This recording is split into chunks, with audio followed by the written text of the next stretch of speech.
warahmatullahi wabarakatuh. Perkenalkan, nama saya M. Rafli Karkaro dengan NPM 2308260058. Di sini saya akan membuat video tugas tentang bioetika dengan kasus aborsi. Dari video kasus tersebut bisa kita nilai beberapa aspek bioetika. Yang pertama, dari aspek otonomi.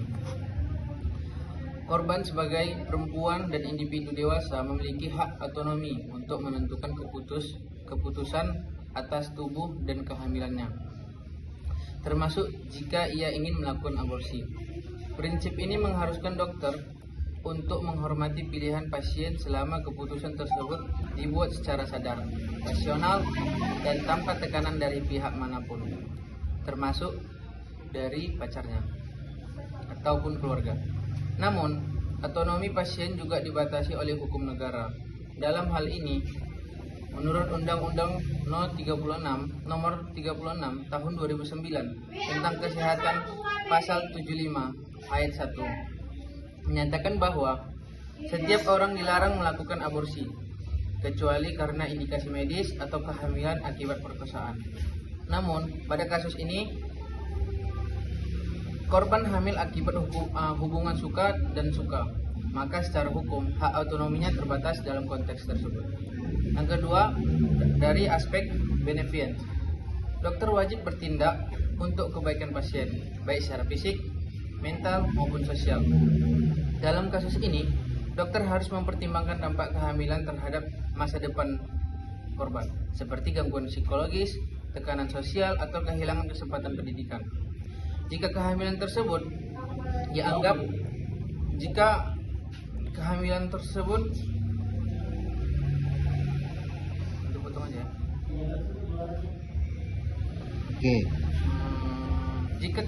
tersebut dianggap sangat membebani, jika kehamilan tersebut dianggap sangat membebani dan berisiko menyebabkan gangguan kesejahteraan yang serius, maka dari sisi etik, aborsi bisa saja dianggap sebagai bentuk tindakan beneficent. Namun, dokter tetap harus mempertimbangkan batasan hukum yang berlaku. Yang ketiga, dari aspek non-maleficence. Prinsip ini berarti jangan membahayakan. Melakukan aborsi yang tidak sesuai prosedur medis yang aman atau dilakukan secara ilegal dapat menyebabkan bahaya besar bagi korban, seperti infeksi, perdarahan, bahkan kematian.